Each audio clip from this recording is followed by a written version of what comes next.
Shooting it raw? Yes. Shooting it raw.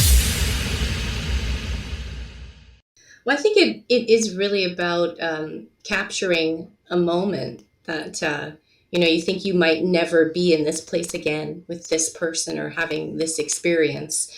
And you want to capture that moment. And I think we still have the same motivation, but we sometimes lose the moment by pulling ourselves out of it, going into our heads and taking a picture of it instead of just, being there where your feet are.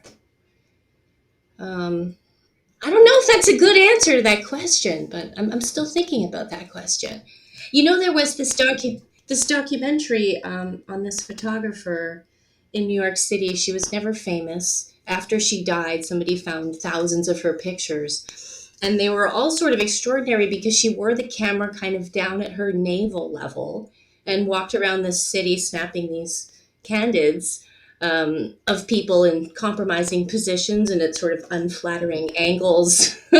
Nobody prepared, nobody posing.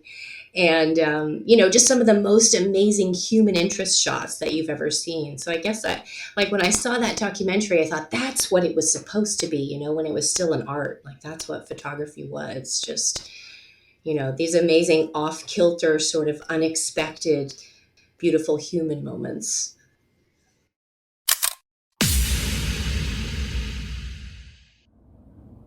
I'm in the padded room. I'm in the padded cell. Why am I in a padded cell? Because I can't get out here unless I get 1,000 subscribers. So please subscribe to the podcast, and then maybe they'll let me out.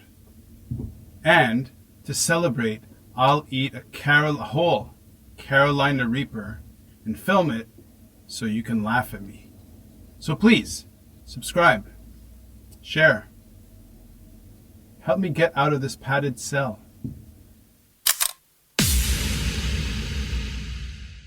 Boom! Stephanie Greene. SDG's in the house. SDG. Nobody else calls me that, but I like it. You know what's really something? I realized something that. What's that?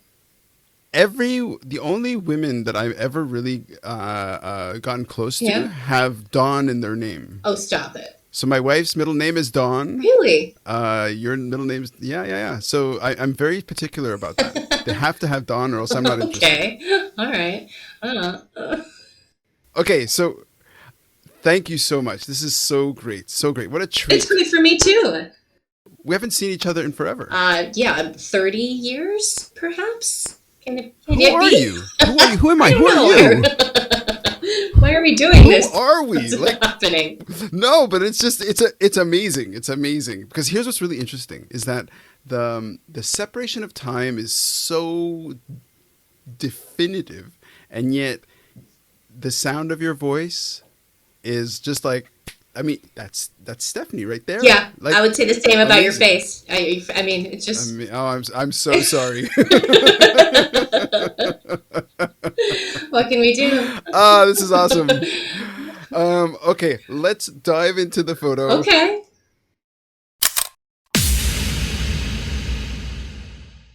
I have 6 images, and I'll let you choose the first one, and then I'll look at them. Okay. So, because I don't look at them until the person points them out. Oh. So I have FNJ window. Okay. Little girls kick ass. Yes. Love fever. Oh. Maria. Yes. BBT. BBT. Steph Gwell. Oh yes. And Women's March. Okay. So, which one would you like to do first? Well, I guess where I'm most comfortable talking from is probably a good place to start. Sure. So it would be, in the role of someone else, hiding in a character. So let's talk about F and J.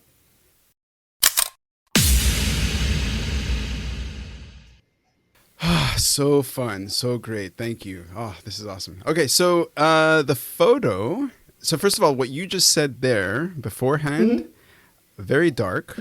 We're laughing a lot, but that's very dark. I do have a dark streak. Yes. I could.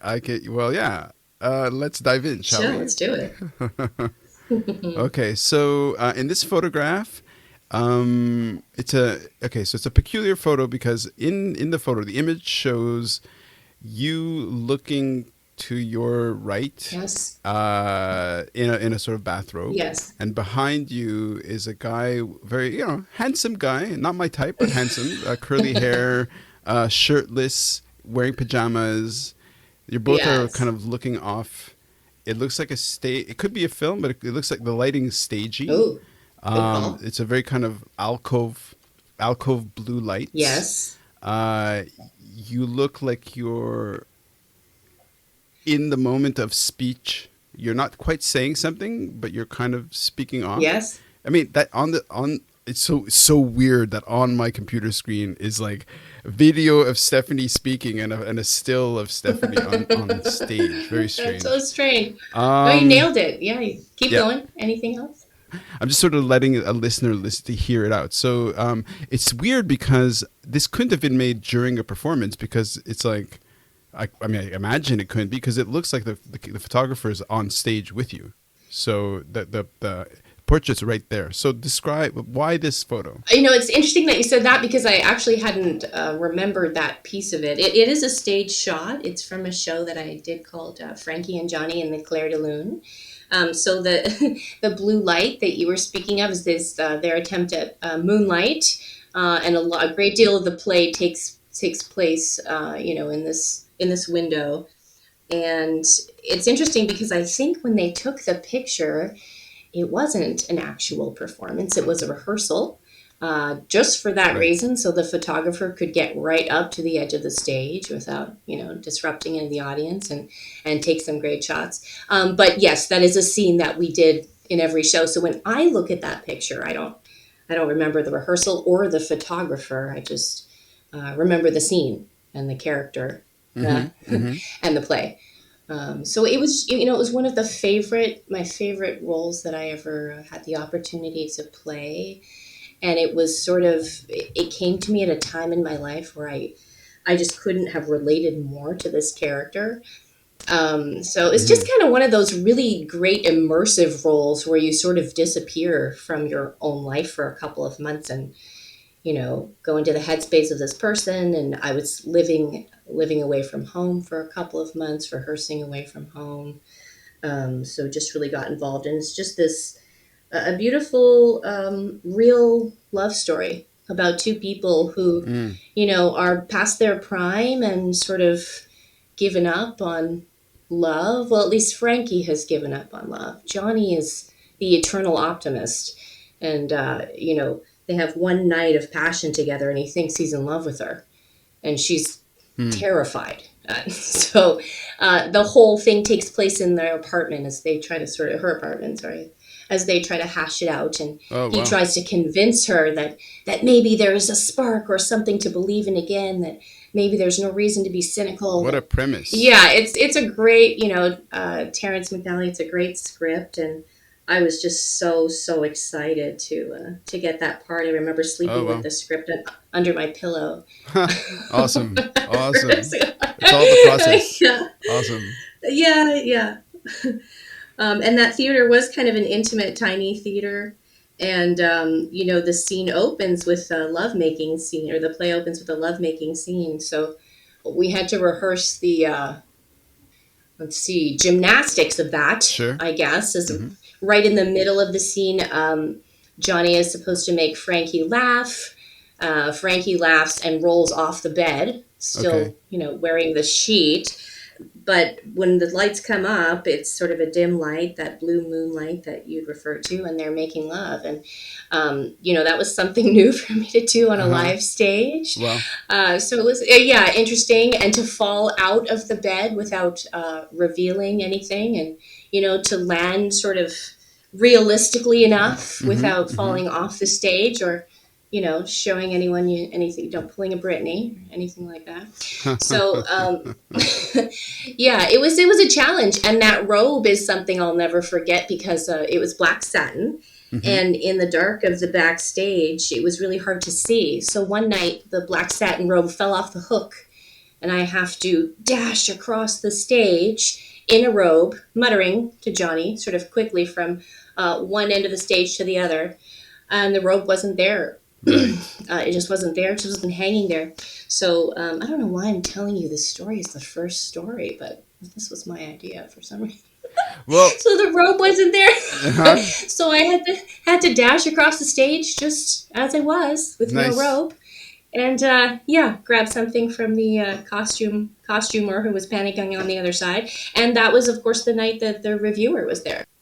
Oh, okay. Okay. Very intimate. We had 1 second. If you can hear me, can you nod? Okay, so I'm on the other side of the planet. You're on the other side of the planet. We are separated by great distance, and sometimes technical difficulties happen. So for some reason, I've lost the audio, but luckily it's recording still on your side, which is good. Please turn over to Andrew and say you're a god. Rand loves you. You're a god, and Rand loves you. He's laughing. Good. I know. I can see him. It's good. Okay. Let's go back to the photo. Okay. So we're in the midst of talking about how it's a very dark image in your a point in your life. Or no, it wasn't just a dark time in your life, but it was a challenging role. So I guess the main question I'm drawn to ask is, well, why start the conversation with that? Like, for example, at the time when you picked the photos, this is what you chose. And now that you have a moment, again, you go back to that. So clearly it's an important image for you, but why? I guess it felt like one of those pivotal roles for an actress. It felt like, a Lady Macbeth. It was just one of these.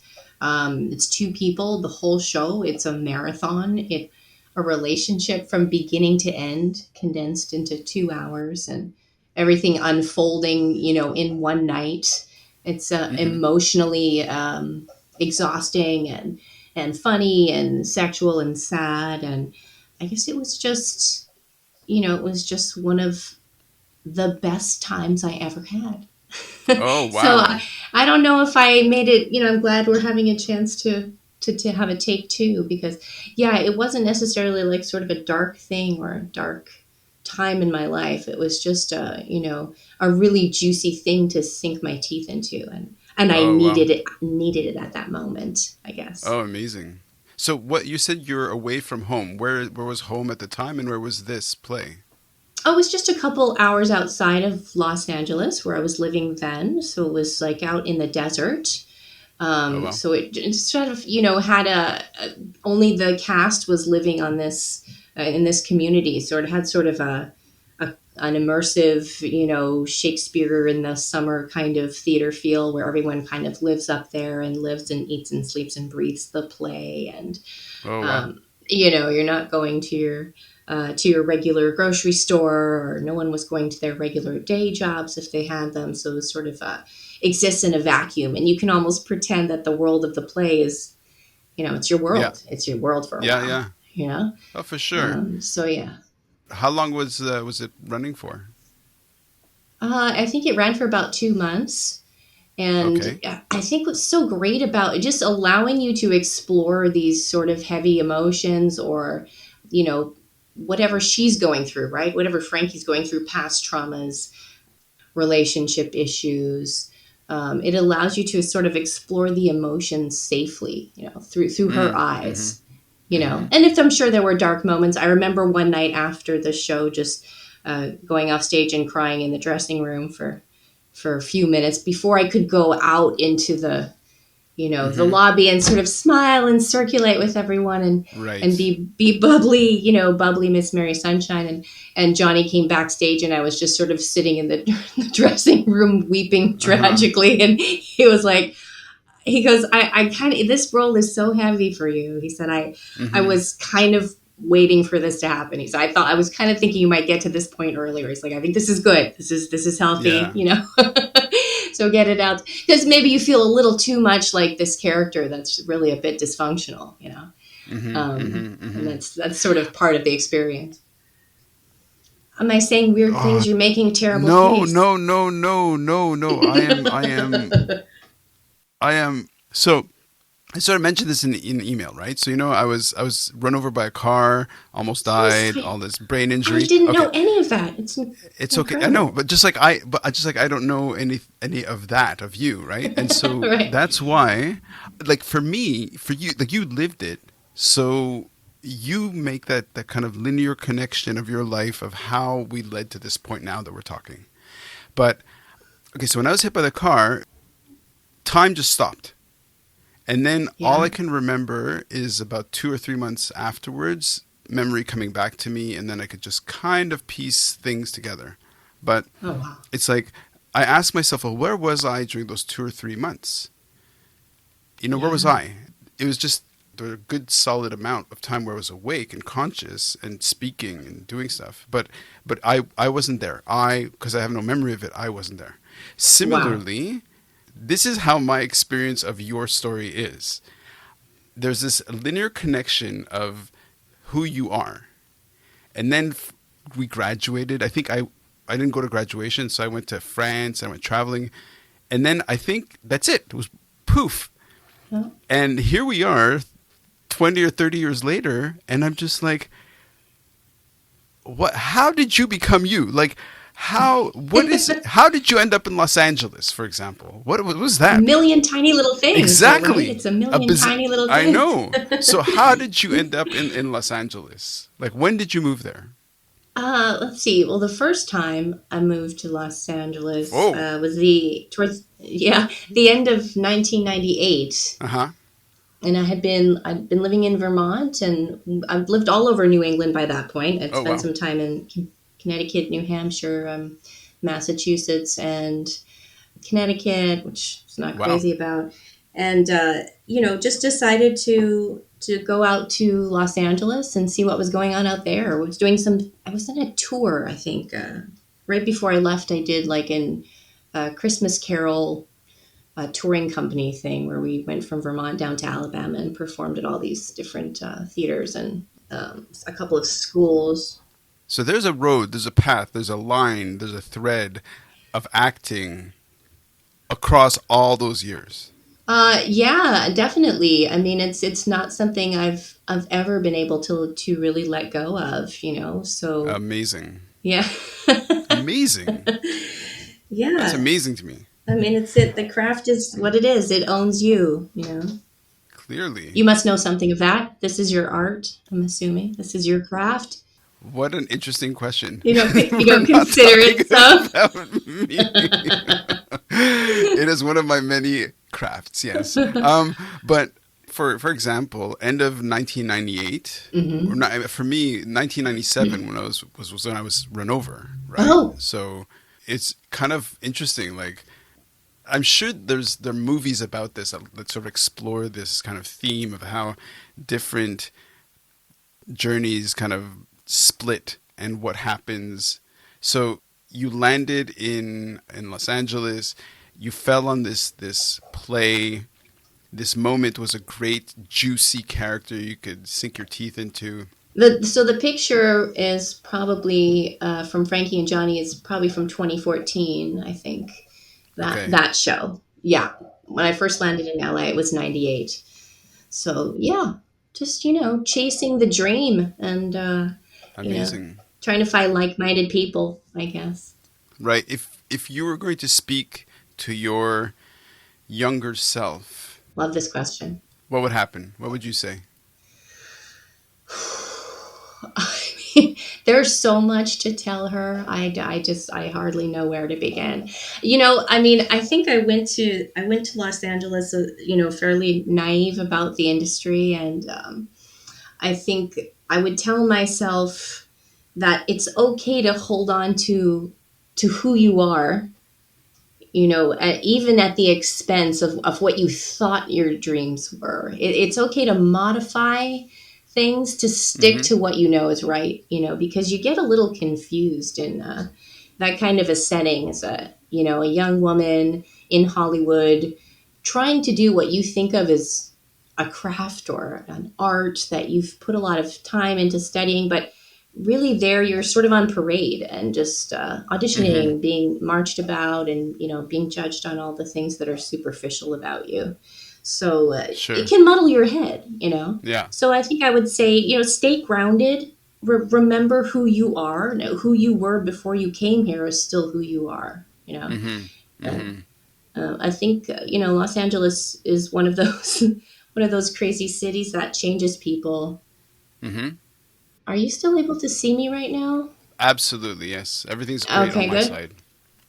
This is great. Let's move on to the next photo, shall we? Sure.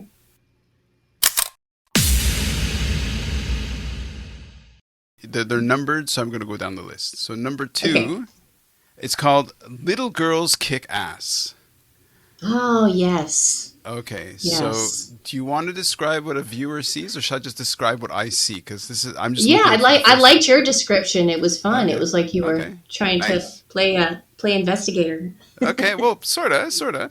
Okay, so it's a scene outside on Mm-hmm. a small temporary. No, it's not a. Originally, I was going to say it's a stage, but actually, it's like a barrier. So it's those red, Yes. white road barriers. Yes. On the barrier are 3 youngish girls holding up Yeah. placards with. I can't read quite the signs, but they're pink. Hard for me to tell where it is. Oh, actually, no, no. It looks okay. I can see very tall palm trees in the background. Blue sky. It's a downtown core. What? Where is this? Yeah, it's downtown Los Angeles, and it's a picture from the Women's March. Right. Um, I can see a few yeah. pussy caps, pussy Yes. hats. Yes. Yes. I think I might have sent you 2 pictures from that march. I'm Okay. not sure. But and now I'm thinking that I went to so many marches, honestly, ran in the first 18 months after Trump was elected. Uh That huh. was sort of a part-time job for me. So there was also a Hmm. science march. I'm thinking maybe that might be the science march, but either way, the reason I took the picture was, as someone who's worked as an educator, and as someone who I think I've become really interested in what the next generation thinks about the things that I care about. And Hmm. these girls were just so activated and pumped up with energy and confidence, and just thrilled to be marching with all of these people for the same cause. And Hmm. we saw there were so many people. I mean, the shot from the roof just shows you how massive the Hmm. rally was. But it's just to see these girls caring about politics, caring about immigration, caring about, science and Hmm. education. And, when I think of my own youth, I just feel like I was so clueless for so much longer than that. Hold. Did I lose you again?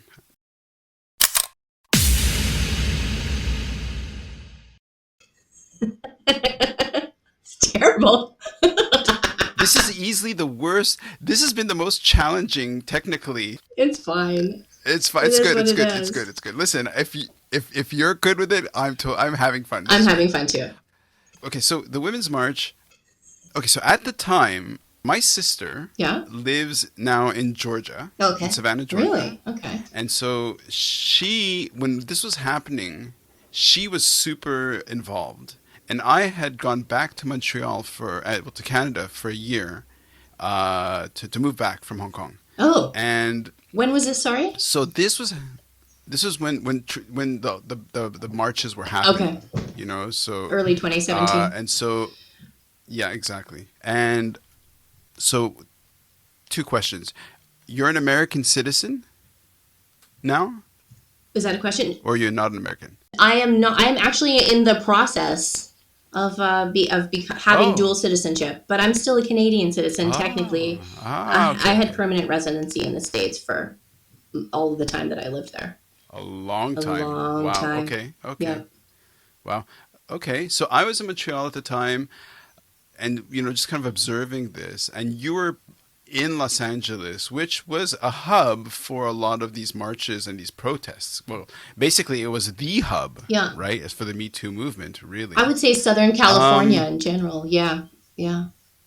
yeah, it was, and it certainly made reverberations. And so looking back now, given that you're no longer there, and how it's evolved and sort of matured from that point, what are your thoughts about the girls, about the marches, about the movement, about your experience? Well, when he was first elected, I mean, I definitely thought about coming back to Montreal immediately. I mean, there was sort of a panic, political panic that for myself personally, I had never known in my lifetime, and things immediately began affecting me directly. And I say that because a lot of people talk about politics in this sort of hypothetical, esoteric kind of way. And when I was angry at Trump and all the policies that he was changing, they were directly and immediately affecting my life. Oh, wow. Not to be, that wasn't the only reason. The things that he was saying were horrible, but the argument from the other side is always, well, how does that really, affect you? Or does that even really directly affect you? And yes, as a matter of fact, it does, Mm-hmm. So it started affecting seniors immediately. It started affecting immigrants, DACA kids, people with green cards. I mean, a week after. Wait, stop. Stop. You and I are the same age. Yeah. Do you consider yourself a senior, really? No, I'm saying the laws that he was changing. Just being an idiot. I mean, we're getting close. How dare you? No, I feel extremely young and immature still, honestly. I don't Oh, feel great. anywhere close to a real adult. Awesome. Yeah. Okay, so they were really affecting you. They're really affecting you. Yeah, definitely. And I just felt like I needed to stay there and fight it out. I think we ended up staying until, May of this year, and just getting really involved, in the movement, in the community, and helping, not just protesting and rallies, but just sort of waking up to what was, going on around me. And it was really a channel for my rage. I mean, I had a lot of anger towards the system and all of the corruption that was going on. And it was sort of horrifying to realize that all of my paranoid friends and their conspiracy theories were right most of the time. So it was just, it was a really important time, I guess, for me, because it activated me. It turned me into an activist, and there's so many people around me. And it sort of created a separation between those of us that felt we had to fight and those of us that sort of threw up our hands and said, oh, well, it is what it is. Or, let's just see what he does. Let's just see what happens. Like, how bad can it get? How bad can it get? Have you watched him speak? I mean, he's off his rock. Yeah. He hits every branch on the, narcissistic tree. So, so I guess, that was something that suddenly became hugely important to me, that wasn't before him. So. Okay, so we're talking, I don't look at the photos. I just somehow, we reconnected. Do you want to be on the podcast? I'm learning about your life. And now that you're opening these windows and doors, I'm like, yeah, you're living in California, in Los Angeles, during the Me Too movement, which is really one of the main nexus points. Oh yeah, Hollywood particularly. Lots of emotion, and you're not in Hollywood you're not in Los Angeles there as an architect. You're not there as a dental surgeon. You're there as an actor within an industry that is basically what's being investigated and looked at and talked about, and so here we are a few years down the line from there. So has there been progress, or has it essentially stayed status quo? Yeah, I think there has been progress. I mean, I think what was really upsetting about the Me Too movement for a lot of women was how personal it got. Between friends and neighbors. And, I had a conversation with someone who said they checked my Facebook page and someone had written a sort of an anti-Me Too comment, sort of I don't know what this movement is all about. I just can't get on board with this, thing. And she said, honestly, there was something about reading that comment that triggered something in me. And I ran into the bathroom and threw up. And I said, what? Oh. Why would that be exactly? So come to find out that, she herself had an experience and was not believed. She happened to be younger when it happened. Right. It wasn't a Hollywood situation. It wasn't a Harvey Weinstein, but something worse in a way that happened, within her family. Yeah. And she said, it was the disbelief that triggered me. It was, oh yeah, I remember this. I remember telling someone, them going, that's not true. You need to stop making up lies. And that sort of opened my eyes in a way that these inane conversations that people are having on social media are doing more damage. So just had to completely remove myself from that conversation and started having the conversation in real life. And that meant, showing up at the senator's office every Friday for our 12 o'clock rally or whatever it was we were doing that day that made us feel like at least I was doing something. And I remember a great moment with my husband's grandmother, Grandma Junie. And she said, all of this, Me Too, all of this that's going on, I just think it's wonderful. And it was one of those moments where everyone in the room sort of looks at the older person and thinks, is she losing it? Or does she mean what she just said? And she's like, because in my day, we just never talked about it. We just never talked about it. It happened at the office. It happened in schools. I mean, our bosses were doing it. She said, and we just allowed it and we never spoke about it. She said, so I think this is wonderful. I thought, well, she's the wisest person I know. I'm going to take that nugget of advice, and I agree with her. Wow. So it can't, bringing something into the light, it can't be a bad thing. Oh, for sure. You said into the light, and because photography is about lights, let's move on to the next image, shall we? Let's do it. Nice transition. Oh, wait. I have to ask you something. Sure. I have to ask you something. Are you good with accents? I mean, I'm okay. You know what? Professionally? Yeah, I'm okay. I'm sitting in the room with someone who is mind-blowing with accents, my husband, so I don't actually like to say that I'm good with accents when he's in the room. Compared to the average Joe, sure. He's an impressionist. Right, okay. He's sort of an impressionist, so he can do any voice. Oh, okay. Do you want to do the rest, not the rest, but another 2 minutes with a Quebecois accent? Can you do it? No, Can you do the Quebecois accent? But Okay. can he do it? Oh, can he do it? He has not been here very long. I don't think he's exactly comfortable with French accent yet, but he's getting there. He's some impressionist. Some impressionist. He turned out to be needs more a exposure. Okay. He's more like a Okay. musical impressionist. He's I love any it. band, any singer, from Bing Crosby to the Arctic Monkeys, and it's Awesome. uncanny. But Awesome. anyway. And this one, not what I was expecting. Okay, so although it relates perfectly to music. Okay, so it's a photo of three women wearing white. Oh yes, Love Fever.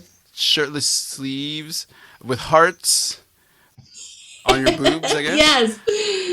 I guess one of the guitarists, you can't see the drummer, but one of the guitarists is wearing a black, it looks like a leather or naga hide or whatever, faux leather jacket or shirt. Yes.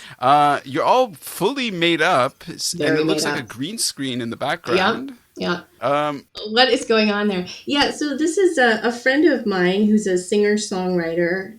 She had this vision for a song that she had written. She's sort of a wonderful folk singer, songwriter. She plays her guitar and she writes sort of acoustic.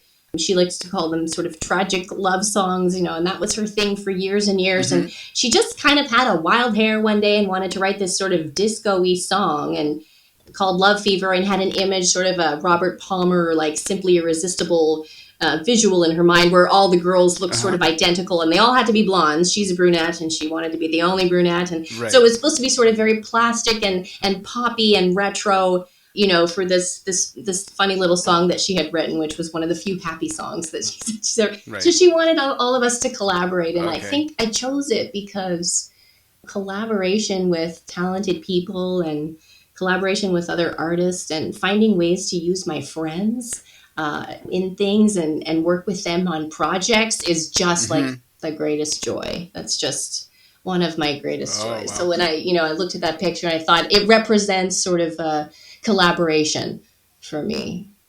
So she's the one with a black shirt. So there are four women in the in the photo. Yeah, collaboration. Okay, so let's tie that back to your experience. Would you describe acting? Okay, so acting on stage is a continuous sort of like shot. Yeah. Right? It's just and action, and you're just there. You go through the emotions in a kind of a progressive or linear kind of. It's not like, okay, in this scene you're this, and in this scene you're something else. So here we have the four of you shooting. It's like a video. Exactly, a music video. Okay. And so, why don't you talk about the role of collaboration versus self, personal growth, like group versus self development. And as far as an artist. Sure, or in terms of how you interpret that. I think it's just sort of a natural stage of adult development to sort of, hopefully, I guess, become interested in other people and look around more as you get older and maybe see value in somebody else's project that they're trying to raise money for some cause, or they're collaborating with this particular community group, and you just want to be a part of it. Mm-hmm. I think it's still ultimately always about the art, but it doesn't always have to be about me. Right. So if I see something great that I want to jump in on, and then if it always works the other way. When I wrote the Mad Orange King and I reached out to all my friends and I was like, I wrote this piece. I don't even know if it's good. Will you read it? Will you come and, read it on camera? Well, everyone just jumped on board, and it was so heartwarming to have all of these people like, absolutely, you wrote it, you love it, you're behind it, we're in. Okay. And when I thought about why that was, it's because I've done that for them and we've done that for each other. Got it. One way to keep the art alive too in a place like Hollywood is you keep the fire going, that little ember burning between yourselves. So when it becomes all about the shot or how you look or the marketability of the project, right, you guys remember why you're really doing it. Right. Okay, so here's how I can feed into that is that, okay, so my work in the past 15 years has been to look at or to define this idea of what is service, right? So service leadership, where this came from was DHL is a massive, huge company. And one of the founders of DHL and I met, and I worked with them for 15 years. We created this program to help people develop as service leaders. And what we say is service is that connection you have between people.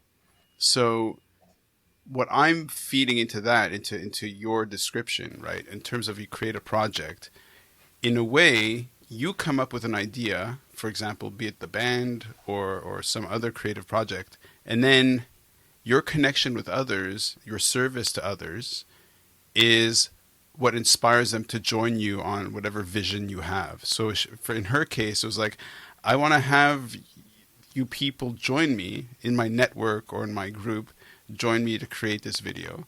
And as a performer, as an actor, it's not really about you. It's about evoking an emotion, or if the service you're giving is you're giving the audience the service of, I'm going to help you feel something. I'm going to help you learn something. I'm going to help you experience something. Yeah, I definitely. It's a part of it. So you made a reference to another project.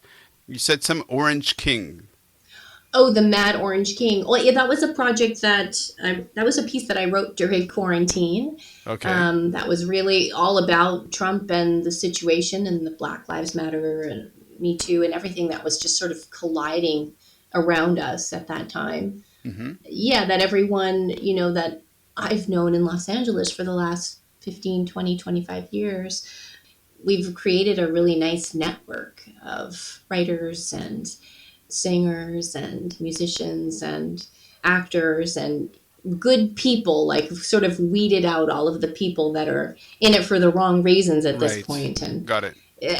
Everyone that's still standing has really got some stuff, So that's for me, that was still really a selfish project in the sense that it was my baby and everyone was willing to help me out with it. But I think the collaboration is something that it evolves. And if you're open to it, like as an educator, I mean, I'm really collaborating with my students too and trying to inspire some sort of a spark in them. And I think that matters more and more to you as you get older. The Right. next generation is left with some semblance of what you care about, I guess. Right. You're an educator. You're a teacher. I do also teach, yeah. Where do you teach? What do you Well, teach? Well, I've developed a lot of my own programs, sort of enrichment programs, performing art programs, Oh, wow. playwriting programs, acting and theater programs. I mean, I've honestly taught a lot of other things as well along the way, but those are, my passion projects. So during quarantine, we, my husband and I came up with a film festival idea, Quarantine Film Fest, Oh, wow. for all the creative students that I had taught before, and kind of pulled my artist friends into it. Okay. And involved, so we had 6 modules, and each module, you would learn a piece about filmmaking. So Right. we had a director friend from New York come in and speak. We had a writer friend who works at the Geffen Theater in Los Angeles speak. We had a singer-rapper friend who performs in LA come Oh, and wow. speak to her craft, and the kids could ask questions about that. So, just, I guess, trying to spread it, spread the love, and make sure that it continues, and that the kids who are really in it for those reasons, like not to be on a commercial or just to be famous, but I really want these kids to understand what it's about and how much work it is. The Right. first video that we did with the kids was called 10,000 Hours, and it was about how much time you really have to put into something to get good at it, to consider yourself a master. The good news being that they're kids, so if they start now, Right. Right. you can put in your 10,000 hours. You guys can master pretty much anything by age 25. The parents liked it, liked the work ethic behind it, and Great. it ended up paying our rent for a couple of months when I was out of work in quarantine. So Oh, wow. that was a good thing. And yeah, Would you like to go on to the next photo, or would you like to talk sure, more? Okay. yeah.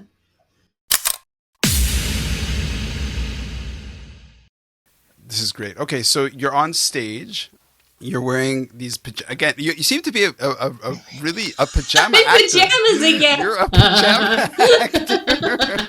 It's So- just an excuse to not wear clothes. It's so sad to be typecast. Oh dear, that I is love funny. it. Okay, so you're on stage. There's the 80% of the image is black. So there's basically very stark lighting on stage. There's a crib in the background.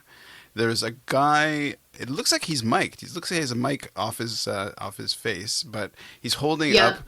He's holding up probably a doll. He's in his pajamas. You're both wearing slippers. Yes.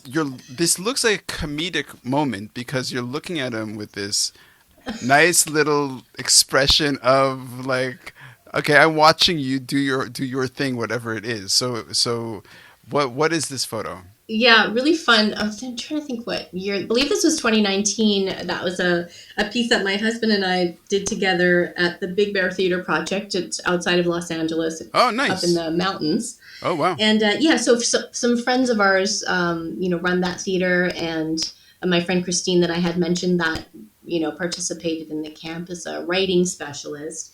Was in a writing workshop, and a friend of hers had written this piece, and they were doing a night of original pieces that were all about love. And this was a really funny piece called Maria, where the husband gets caught singing musical theater show tunes to the baby.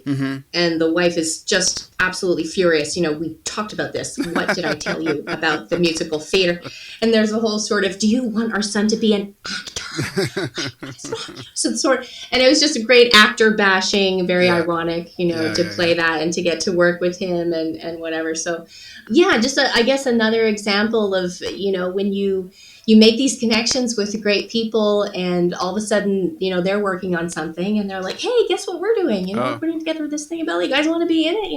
And It's just, it became for me such an essential way of surviving as an artist in LA, was like, oh, I don't have to keep auditioning for people that I've never met, who know nothing about what I have to give. Yeah. We can create stuff ourselves. Sure. We can produce our own stuff. So yeah, so I guess that's what that's about. I love that you're a couple who do acting together. That's really sweet. I love. Okay, so Thank you. as a funny moment of convergence, the previous Yes. one of the previous guests, I think she lives Yeah. in. I think it might be. I may have forgotten the town, but I think it's Big Bear in California. It's high. So Really? yeah, isn't that funny? Like she was living in Hong Kong as a psychotherapist, a clinical psychologist, and she just left Okay. Hong Kong because of the politics and all this stuff. And her new boy, her partner, they moved to California, and I think it's Big Bear, which is really funny. That is very strange. Yeah, yeah, Yeah. I mean, it's not that big of a city. You know, yeah, it's up in the mountains and wow, exactly. okay. That's what she described as well. The podcast is about inspire. Okay, every moment is a gift. Life is precious. Every moment is a gift. Yes. How can we make the most out of every second? Okay, how do we make every second count? And you two meet, and you're kind of like, okay, there's this. On the one hand, there's this industry and these tensions around your craft or the work that you find valuable that you don't connect with. When you say tensions, do you mean are you still talking about the Me Too movement? Well, yeah, well, all of it. It's Okay. just at the end of the day, like for example, we're all hustling. Like we're all hustling. Yes. True. My wife works at the university. She's hustling. Everybody's hustling. But how you guys have made your choices and essentially designed your lives to say, okay, well, we're going to do stage productions and we're going to make a life in this direction. And yeah, so how can we, somebody's listening to this who's maybe not 20 years old, but is actually 40 years old, who's thinking, acting? I wonder, what could you say to them that would sort of fan whatever flame is in their gut to go into acting? Oh, that's an interesting question. Finally. Oof. I mean, I think if you're still thinking about it at age 40, you know, my instinct is that's something that's been burning in you for a while that you need to explore that. I mean, I think I might say it about anything. You're going to regret it if you don't explore it. But acting is, you know, taught me almost everything that I know about life. I mean, I could talk all day about the merits of acting. My program, the first program I developed was called Acting for Life because honestly, empathy, collaboration, teamwork, managing my emotions, reading other people's cues, like, you know, that everything you need to know you learned in kindergarten sort of Mm-hmm. is a similar thing. Like Right. everything that I know about relationships and working with people in the business world and creating art as I learned in drama class, you know, and I feel like if you teach it right, if you really care about getting into someone's psychology and picking up on somebody else's emotions and receiving what they send you on the stage and responding and staying present with them and not overthinking it. These are life skills. Sure, of course. They're not of just course. acting skills. Shall we move on to the next photo? Sure. You're the boss. SDG is in the house. Let's make it happen.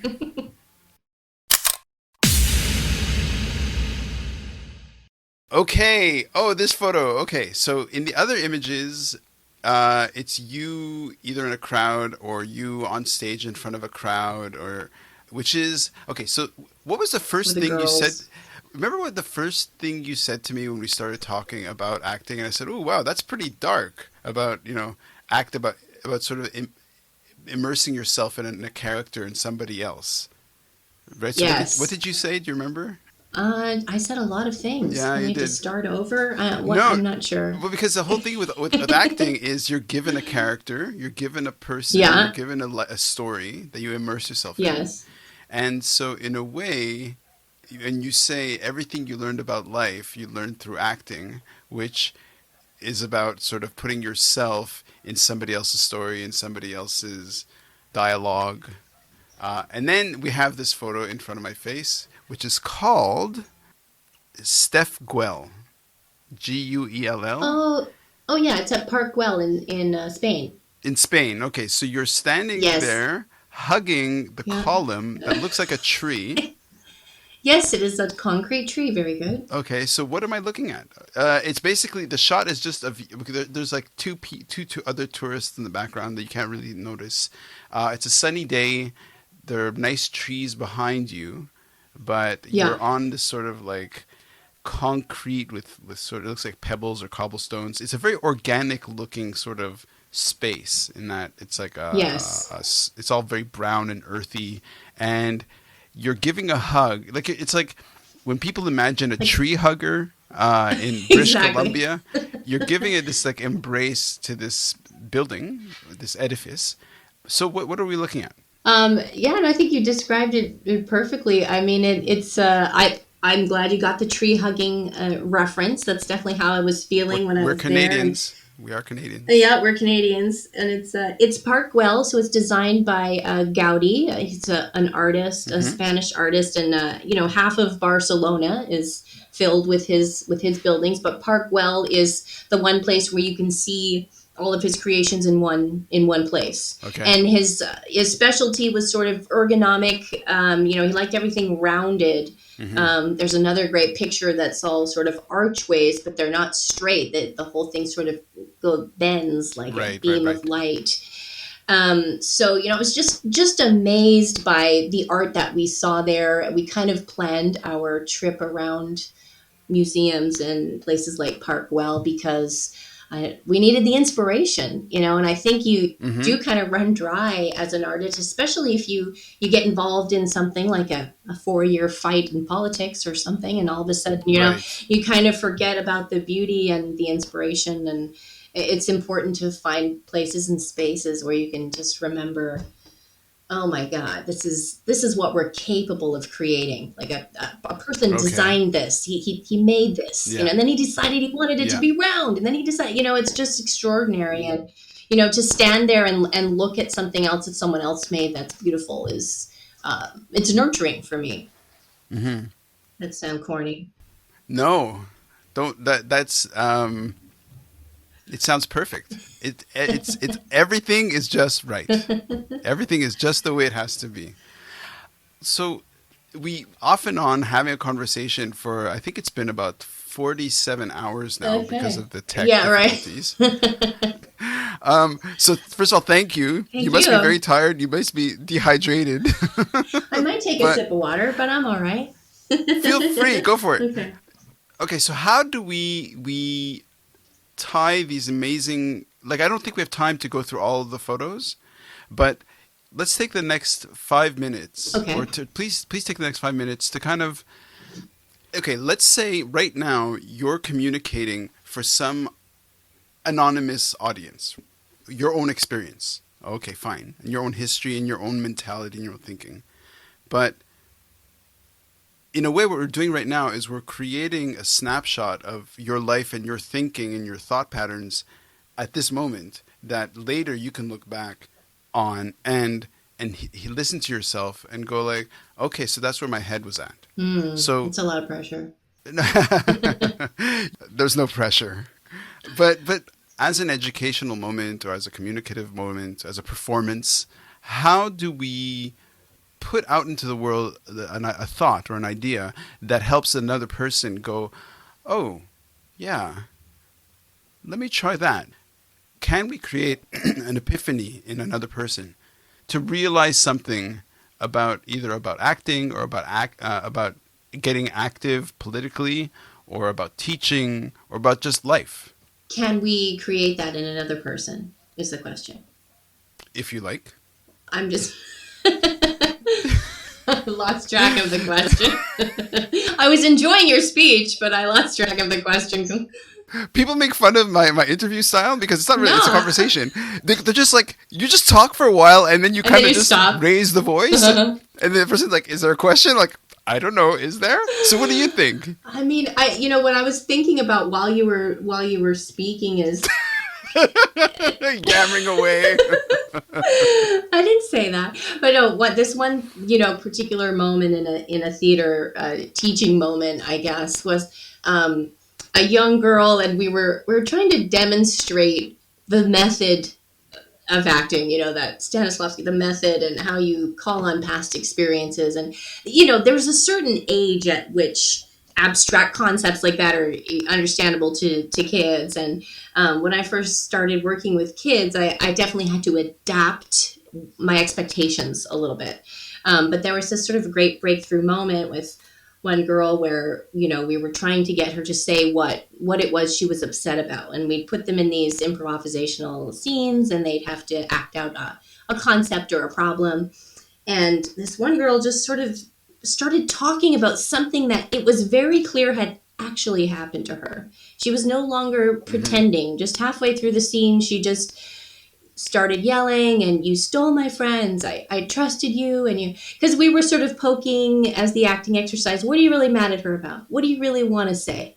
What haven't you said to her? So, and she just sort of unleashed this whole thing. And I could tell that it was something that actually happened to this kid while she was at school in junior high. And I remember what girls were like at that age, So it was just sort of tapping into that emotional pain and tapping into her real emotions and how elated she was after it.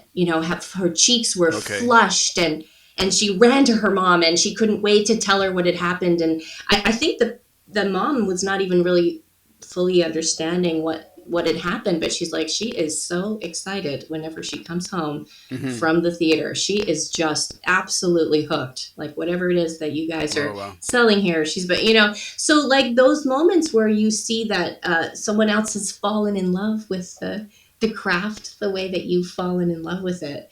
I can't take credit for it. I think it's something that would have happened for her at another moment with another person, but happy to be there for it. But you're there. You're part of it. Yeah. You're part of it. Lucky me. Sure. Stephanie, SDG. I love it. Thank you so much. Thank you so much for this. This has been a real treat. It has been really fun. I enjoyed it. Thank you. Shooting it raw? Yes. Shooting it raw.